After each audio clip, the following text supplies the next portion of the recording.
Distinguido Reyes, Víctor Ocasio es norteamericano, su primera lengua es el inglés, su segunda el español. Es decir, que el hecho de él estar aquí para desarrollar este tema tan grandioso fue un esfuerzo extraordinario y realmente valoramos eso. Dios bendiga. Y también el vuelo se atrasó bastante y por esa razón llegamos un poquito tarde. Pero lo importante es que llegamos a tiempo. Bien, bendecimos de una manera especial al pastor local. Dios le bendiga de una manera especial a mi pastor José Miguel Alejandro y a su esposa Berenice. Pueden levantar las manos, mis pastores, Dios los bendiga. También al pastor Alexis Aibal, Dios le bendiga, que estuvimos por allá en una conferencia. Usted bendiga. De igual manera a mi hermano distinguido Frelson del concilio de IMAC. Que usted bendiga, amado. Un fuerte abrazo. Amén, amén. Bueno, una mujer esforzada, Aniurka Sosa. Un aplauso, hermanos, por ella. La gloria de Dios, pero la honra es esta primera honra de los hombres, de las mujeres que han trabajado. Que Dios la bendiga a ella. A la distinguida Teodora Bruján, que ella es la directora de San Cristóbal de la Universidad Teológica Shalom. Dios te bendiga. Y de igual manera al distinguido Frankie Chávez, rector de Colombia, y su esposa. Dios le bendiga. Y Dios le bendiga también al doctor Reyes, rector internacional y director y fundador de la Asociación Internacional de Teólogos Bíblicos, ya que el Eterno motivó al doctor para desarrollar estas conferencias, y creo que esta es la tercera. Estuvimos en Miami, New Jersey y ahora en República Dominicana. ¿Y la próxima dónde es, doctor? Con el pastor Quintero. También Dios te bendiga, amado. Amén, amén. Bien. Alabado sea el nombre de Dios. El tema que voy a tratar es un tema muy importante que tiene que ver con la Biblia frente a la historia y a las ciencias naturales. Lamentablemente, más del 95% de los evangélicos desconocemos y no entendemos que la historia es fundamental, las ciencias naturales, para el fortalecimiento espiritual y para poder desarrollar lo que es el mensaje de evangelización. ¿Tú sabes lo que significa? Si yo dije que el 95% de los evangélicos ignora este tema, significa que el 95% de los evangélicos no están preparados para desarrollar lo que es la expansión del evangelio. Tenemos que tener una expansión de excelencia. Por eso es que en la Universidad Shalom nuestro lema es Excelencia 2026. Y el creyente debe de vivir bajo una excelencia. ¿Y cuál es la excelencia? Oración y conocimiento. Que estos son los dos fundamentos, los dos pilares para la estabilidad espiritual. ¿Quién lo cree así? Amén. Bien, vamos a iniciar rápidamente. Vamos a iniciar. Definición de historia y las ciencias naturales. ¿Qué es la historia? ¿Y por qué es importante la historia al momento de estudiar la Biblia?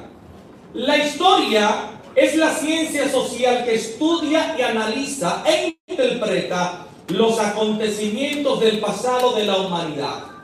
Pero de igual manera las ciencias naturales son los conjuntos de disciplinas que estudian el mundo físico, los seres vivos y los fenómenos del universo.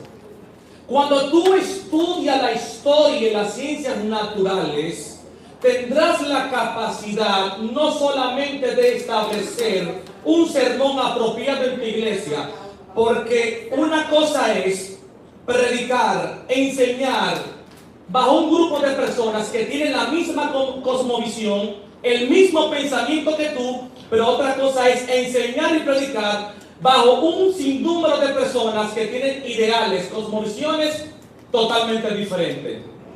Y esto no es un fly al catcher. Porque yo he dicho muchas veces que si un pastor va a pastorear en Inglaterra, va a encontrar jóvenes de 30, 35 años con doctorado en historia, doctorado en astrofísica, doctorado en arqueología, y si tú no tienes el material apropiado en cuanto al conocimiento científico, lamentablemente tu evangelización quedará media. ¿Me están entendiendo la idea? O sea que el Espíritu Santo te va a usar de acuerdo a tu capacidad. Lo voy a repetir. El Espíritu Santo te va a usar de acuerdo a tu capacidad. ¿Por qué tú crees que Pablo llegó a ir a España, a Europa, Atenas, la cuna de la civilización occidental? Entendemos que fue soberanía, pero había algo, y era que Pablo era el único apóstol con la calidad y preparación necesaria para poder evangelizar. El único que tenía la capacidad de hablar el griego ático, el jónico, y tener los pensamientos filosóficos apologéticos, y hablar en cuanto al evangelio en contra de dos escuelas filosóficas como lo que son los especúreos y los estoicos, era el apóstol Pablo. Y esto no era fácil. Entonces el Espíritu Santo te va a utilizar de acuerdo a tu capacidad. ¿Tú quieres capacidad dentro de tu llamado? Ahí está la asociación y la Universidad Teológica Shalom, que ofrecemos diferentes programas académicos: licenciatura en teología, maestría en teología, maestría en ciencias bíblicas, maestría en psicología cristianas y otros programas que más adelante la distinguida Miurka le va a compartir. Entonces, yo tengo mucho material aquí, pero lamentablemente tenemos el tiempo encima. ¿Por qué es importante estudiar la Biblia desde el punto de vista científico? ¿Por qué es importante? Número uno, evangelizar a los escépticos al mostrarles las evidencias de la fe cristiana. En otras palabras, ganar hermanos. Hay estudiantes en la UAS que tienen conocimiento de egiptología. ¿Alguien sabe lo que es la egiptología? El que no sabe de egiptología no va a entender o no va a tener la capacidad espiritual de cómo mostrarle al mundo que Israel pasó 400 y tantos años en Egipto. Porque la egiptología es la rama de la ciencia que estudia la jipeta. Claro que no. Una jipeta es muy buena, Yurka. No, la egiptología es la rama de la ciencia que estudia la historia de Egipto. Entonces, cuando tengamos el conocimiento de la egiptología, o por ejemplo de la misma asiriología que estudia los motores, no, la asiriología estudia los pueblos mesopotámicos, te darás cuenta que muchas de las tradiciones evangélicas pentecostales que yo mismo practico son tradiciones totalmente mesopotámicas. Y esto es importante. Por eso es que la capacitación dentro del llamado es indispensable. Un llamado sin capacitación es como una goma sin aire. Tienes la goma, pero no tienes aire. ¿Para dónde vas con la goma? Para ningún lado. El llamado necesita estar casado con la capacitación ministerial, y esto es indispensable.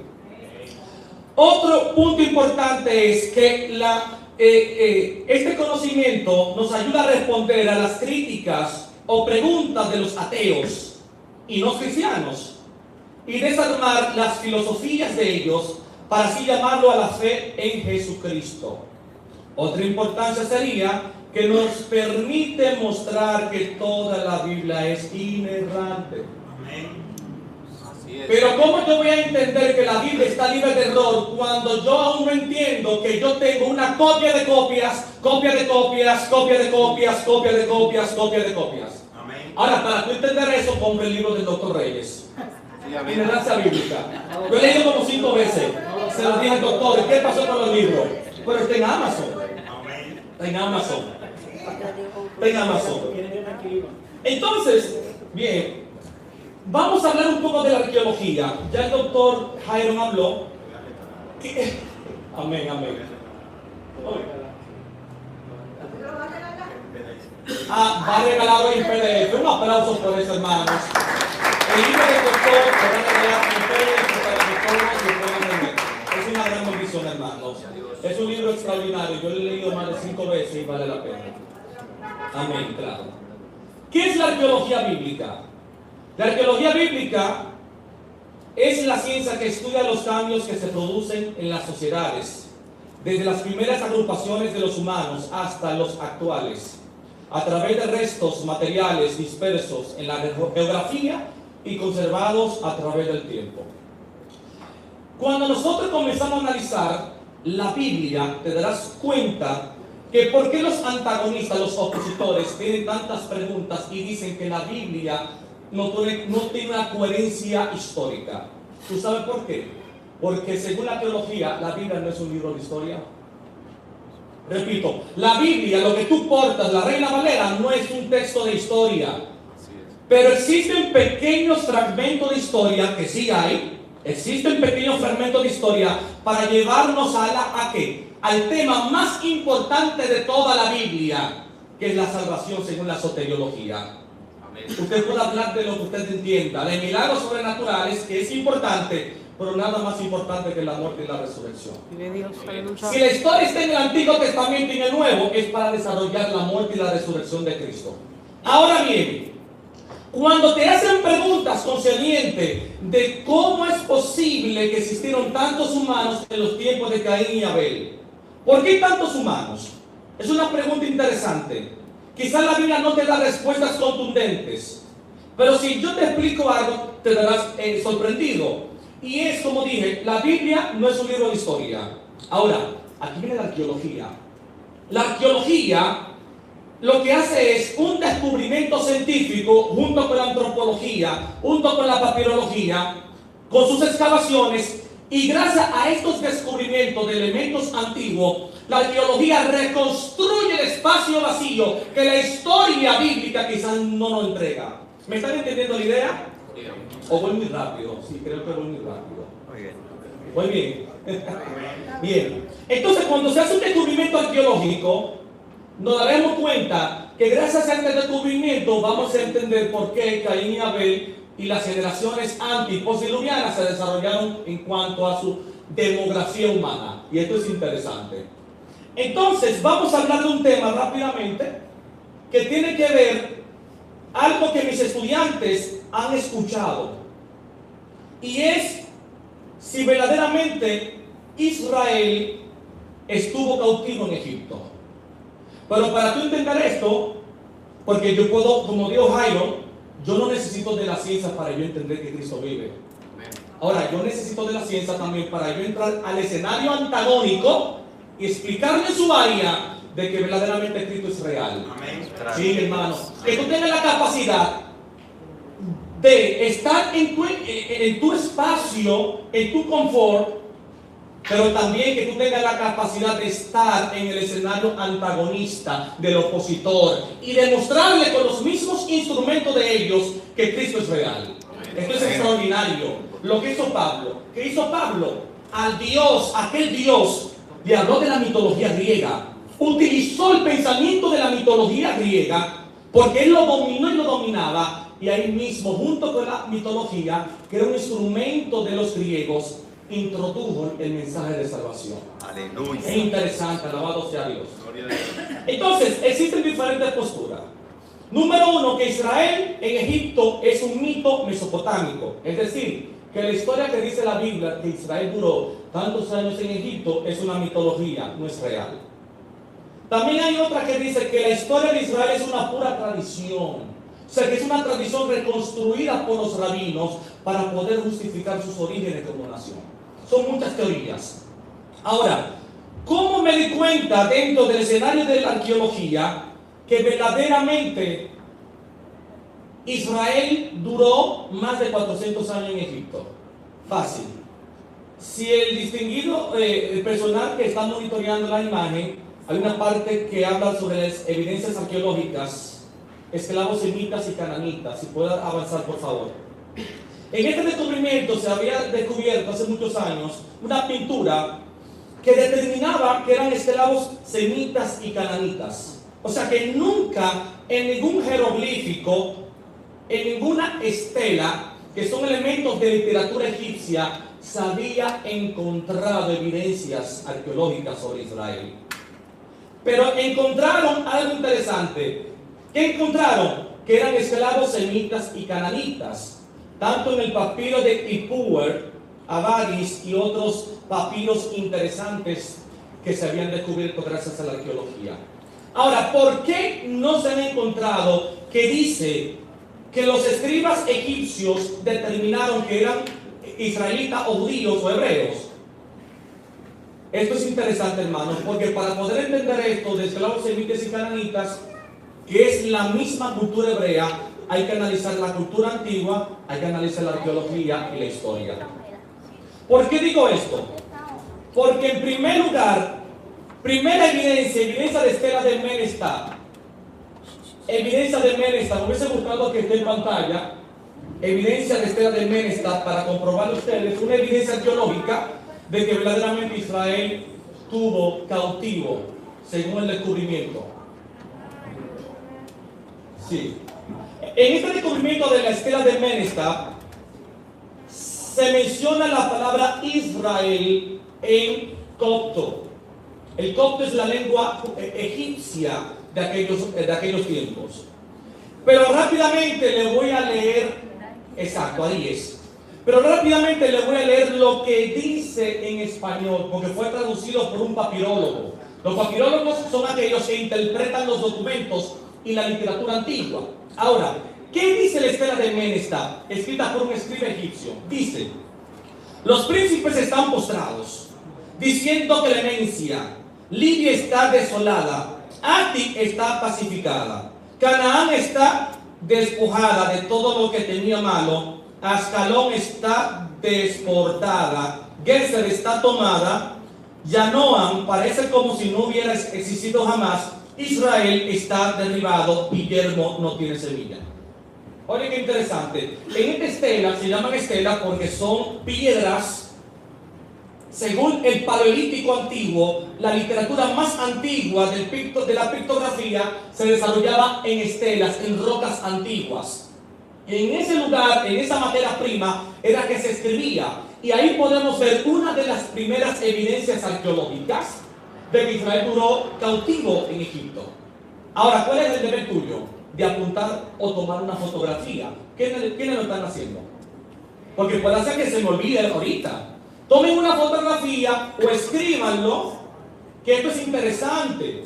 Porque en el momento cuando usted vaya a evangelizar en el metro y encuentre un estudiante, un maestro de historia o de antropología, que la mayoría son ateos, tú vas a tener una evidencia fiable de que verdaderamente lo que dice la Biblia es real. Y se lo va a mostrar en su mundo, en su filosofía, en su cosmovisión. Pero hay algo interesante también, otra evidencia, documento egipcio llamado Destrucción de la Humanidad o Libro de la Vaca del Cielo. Dice, libros que hablan sobre el Dios llamado Yahweh, Tetragramatón. ¿Por qué? ¿Qué significa YHWH? Esto es el tetragramatón que representa 4 consonantes. En el texto original, en Éxodo capítulo 3, cuando Moisés le dice ¿qué nombre le diré a los hijos de Israel? Dile tetragramatón, Yehei Bahei. Yehei Bahei en el hebreo son 4 consonantes impronunciables. O sea que en el original, él nunca se llamó Jehová, sino el tetragramatón, yo soy el que soy. Esto es interesante. Y de acuerdo al original del texto sagrado, de acuerdo a los descubrimientos del Mar Muerto, esto representa que este tetragramatón, estas 4 consonantes impronunciables como YHWH, representa al Dios de Israel. Escrita por un escriba egipcio. ¿Me están entendiendo? Sí. La pregunta para el final, que esto es interesante. Esto es interesante. Ahora bien, ¿por qué en algunos descubrimientos arqueológicos han determinado que nunca han visto la palabra hebreo sino semitas o cananitas? En primer lugar, ¿Abraham era judío? ¿Quién me dice? ¿Sí o no? ¿Sí o no? ¿Era hebreo? No. ¿Qué era Abraham? Dominicano.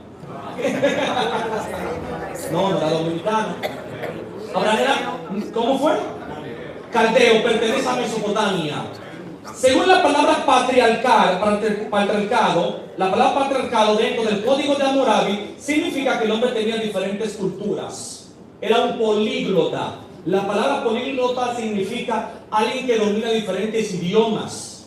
O sea que cuando Dios llama a Abraham, posiblemente Abraham hablaba sumerio, ¿qué más? Acadio, arameo, que serán las lenguas mesopotámicas, y otras lenguas más, porque es la cultura oriental. Era la cultura oriental. Entonces no existía el Estado de Israel. Él era mesopotámico, posiblemente era sumerio o acadio.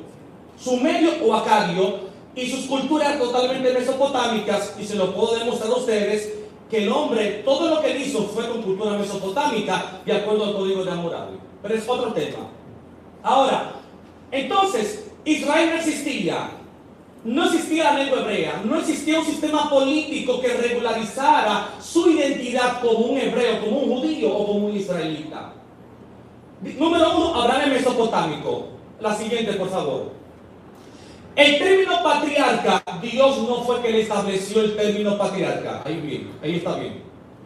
La palabra patriarca, Dios no le enseñó. Ahora, si usted encuentra en la Biblia que el Eterno le dijo, tú vas a ser patriarca, como que es un ministerio, lo voy a felicitar. Yo no lo he encontrado. Ahora, ¿qué yo encontré? Según la arqueología, la palabra patriarca era una ley mesopotámica que estaba en el código de Hammurabi. Entonces, cuando se le llama patriarca, significa que el hombre viene de una cultura mesopotámica y no judía. Otro punto también, tanto patriarca, ¿por qué tú crees que él tuvo a su esposa Agar para tener a Ismael? Porque en el código de Hammurabi dice exactamente que si un patriarca quiere tener la primogenitura y su esposa es estéril y no le puede producir hijos o descendencia, Hammurabi decía, tú puedes tomar una criada como cónyuge, tener relaciones y así ella te puede dar tu primogénito. O sea que la práctica que hizo Abraham fue una práctica judía, no, mesopotámica. Mesopotámica. Incluso Jacob, ¿cuántos años duró Jacob para poder tener a su esposa? ¿Cuántos años? 14 años. Eso está en el código mesopotámico. O sea que todas las prácticas que Abraham practicó eran totalmente ¿qué? Mesopotámico. Entonces, ¿qué significa esto? Que cuando Abraham sale de Ur de los Caldeos y llega a Canaán, los cananitas fueron los primeros que le dijeron hebreo. Y según la cultura antigua, según los historiadores, la palabra hebreo significa aquel que viene del otro lado del río a tomar una tierra ajena. O sea, en pocas palabras, Abraham era un ladrón. Era despectivo, no era algo cultural. La palabra hebreo como un sistema nacionalista, como un sistema político estatal, no existía en los tiempos de Abraham. No existía. ¿Verdad, hermano Fredson? Estudiante de doctorado. Buen estudiante, excelente. Entonces, hermano, ¿qué significa esto? Que cuando Abraham llega a Canaán, ¿qué aprende? Cultura cananita. Aprende que el idioma cananeo, le enseña cananeo a sus primogénitos, y cuando llegan a ¿dónde? A Egipto, ellos hablan como cananeos, se comportan como cananeos y como semitas, es decir, como mesopotámicos, viven como cananitas, cocinan al estilo cananita, y por esa razón los escribas dijeron que eran cananitas y semitas y no hebreos. ¿Están entendiendo la idea? Pero esto se llama arqueología, historia, y esto es importante. En la Universidad Shalom le vamos a enseñar esto y más. Y más porque apenas hay una pequeña comitiva de los maestros, faltaron más maestros que lamentablemente no pudieron asistir. Entonces, ¿qué quiero decir? Lo que quiero decir es que sí, los egipcios tenían razón, no eran un hebreo, eran cananitas, porque es que no tenían cultura hebrea.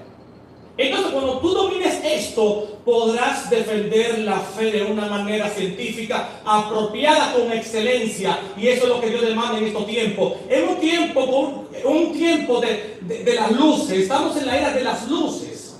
Estamos en el tiempo del posmodernismo, del globalismo. Tanto el posmodernismo como el globalismo está en contra de la Biblia. ¿Tú sabes por qué? Porque es que el anticristo va a ser globalista. Porque el globalismo representa que todas las naciones deben de desaparecer y unificar las naciones, eliminar las fronteras. Ahora, pero si yo no entiendo esto, si yo no domino esto, ¿cómo yo puedo enseñarle a los demás? Entonces, eso es lo que sucede. Ya para finalizar, hay otro tema interesante. Me he pasado el tiempo. Me faltan 5 minutos. Bien. Hay un tema interesante, ya para finalizar, y es, ¿Dios existe? Aquí pónganme mucha atención. ¿Dios existe? ¿Quién cree que Dios existe? Amén. ¿Dios no existe? Ay, ¿qué está diciendo el ministro? Ya el ministro lo dañó. Dios no existe. Toma un poco de agua para que pueda digerir lo que voy a explicar. Dios no existe. ¿Por qué, amado? En la eternidad no habita la existencia. ¿Tú sabes por qué? ¿Qué significa la palabra existencia? Todo lo que se puede visualizar, todo lo que se puede ver, todo lo que es en materia, todo lo que posee energía, electrones, neutrones, electromagnetismo, sistema gravitatorial, fuerza nuclear alta, que son los componentes que conforman la materia de la astrofísica. Entonces, cuando un científico te diga a ti, Dios no existe, dígale, claro que Dios no existe. En tu mundo de la existencia, Dios no existe. Ahora, ¿que existe la eternidad? Claro que existe la eternidad. Dios es un Dios que habita en la eternidad. En la eternidad no existe el tiempo. En la eternidad no existe la materia.